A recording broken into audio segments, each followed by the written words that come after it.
2020 жылдың 5 қарашасында Ұлыбритания карантинге көшті. Олар COVID-19 өршуінің алдын алмақшы болды. Егер сіз COVID статистикасынан қарасаңыз, бұл іске асқан секілді. Алайда бірде карантин шектеулерін қолданған Лондон сыртындағы Кент округінде инфекция жағдайлары тек өсумен болды. Желтоқсан айының басында жалпы COVID-19 жағдайларының төмендеуіне байланысты Ұлыбритания шектеу шараларын жеңілдеткен болатын. Артынша мына жағдай орын алды. Тек сол уақытта ғалымдар Кент округінде вирус өзгеріске ұшырағандығын түсінген болатын. Бұл жаңа әрі жұқпалы штамм еді, және ол таралып жатты. Ғалымдар аталмыш нұсқаға атау берем дегенше, бұл Англияның оңтүстігіне толықтай және кейін 2 ай ішінде өзге 30 елге таралып үлгерген болатын. Ал 5 ай өтісімен бұл штамм ақштағы ең көп таралған вирус түріне айналды. Соңғы уақытта әлемнің түкпір-түкпірінен COVID-19 вирусының көптеген жаңа штамдары табылып жатыр.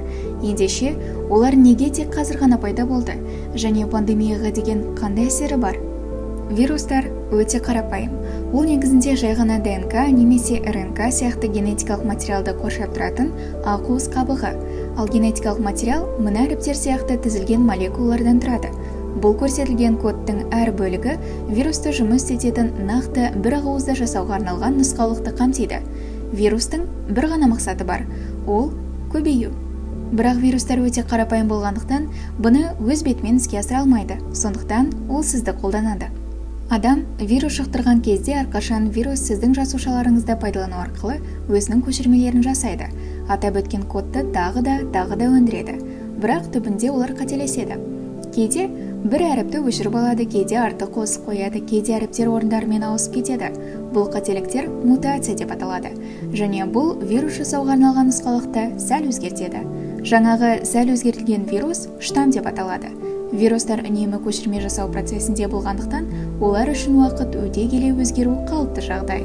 Мысалы, мына кезде SARS-CoV-2 вирусының 2019 жылдың желтоқсаннан бергі жасаған мутацияларын көрсетеді. Көп жағдайда бұл мутациялар зиянсыз немесе тіпті вирусты әлсіз етеді, және олар ешқандай елеулі айырмашылық көрсетпей жоғалып кетеді. Бірақ кейбір жағдайларда орын алған мутация тізбектері вирусқа біршама артықшылықтар береді. Былтыр қыркүйекте ғалымдардың SARS-CoV-2-ден байқай бастағаны да осы. Сіз вирусқа адам рецепторларымен жақсырақ байланысуға және жасушаларға енуіне мүмкіндік беретін айрықша мутацияларды көріп отырсыз. Коронавирустар адам жасушаларымен байланысуға және оларға жұқтыруға қолданылатын тікенекті ақуыздарымен қапталған. Алайда, байланысудың бұл түрі мінсіз емес.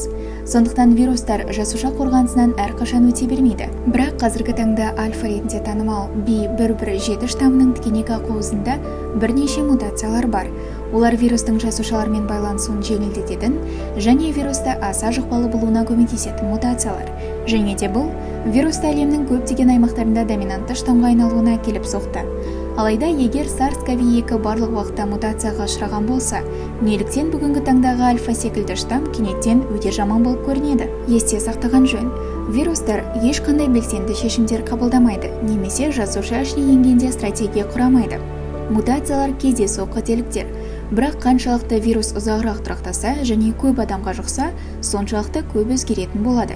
Және де қаншалықты көп өзгеріске ұшыраса, соғұрлым аса қауіпті бір нәрсеге айналып кетуіне мүмкіндік көбейеді.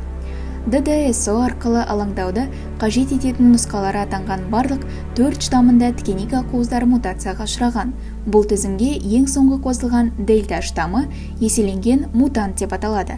Өйткені мұның әртүрлі мутациялары болғанмен, ол біз көрген ең басты мутацияны қамтиды, және ол вирусты аса жұқпалы етеді. Және оның басқа 2 штамда табылған нұсқасы вирусқа COVID-19 болған адамға қайтадан енуін жеңілдетеді.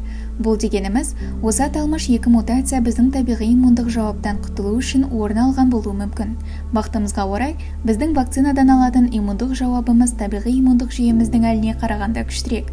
Дегенмен, кейбір штамдар вакцина тиімділігін төмендетіп жатса да, мамандардың ойы бойынша олардың вакцинаға толықтай тойтарыс беріп кетуі мүмкін емес. Бірақ кез келген оқиға орын алуы мүмкін. Егер біз вирусқа жеткілікті уақыт пен репликативті циклдар беретін болсақ, ол өте үлкен эволюциялық кеңістікке сапар шегіп, біз ұсынып отырған мәселеге шешім табады. Яғни, вакцина және иммундық жүйеге қарсы тұрады. Бірақ тіпті SARS-CoV-2 бұл нүктеге дейін жетпесе де, пандемия аяқталмайынша және вирус таралуын тоқтатпайынша, ол өзінің көшірмесін жасауын жалғастырады. Сондықтан, егер біз штамдарды тоқтатқымыз келсе, алдымен вирусты тоқтатуымыз қажет. Вирус өзгеріске түсіп жатыр, бірақ ол анықталмайтын нәрсеге айналып кеткен жоқ. Біздегі бар вакциналар әлі де барлық штамдардан қорғайды. Мәселе болып тұрғаны, біздер сол вакциналарды әлем бойына жеткілікті жылдамдықта жеткізбей жатырмыз. Біз тек қана олардың өзгеріске ұшырауына артық уақыт және әлемді білдіруге мүмкіндік ұсынып жатырмыз. Штамдар санының көбеюі пандемия аяқталмағанның белгісі. Тіпті егер кейбіреулерімізге олай сезілмесе де, біз бұны тоқтатуымыз қажет. Себебі иммунитетімізге әсер ететін штамның болғанын қаламаймыз. Ал бұл барлық жердегі вирус репликациясын тоқтатуды қамтиды.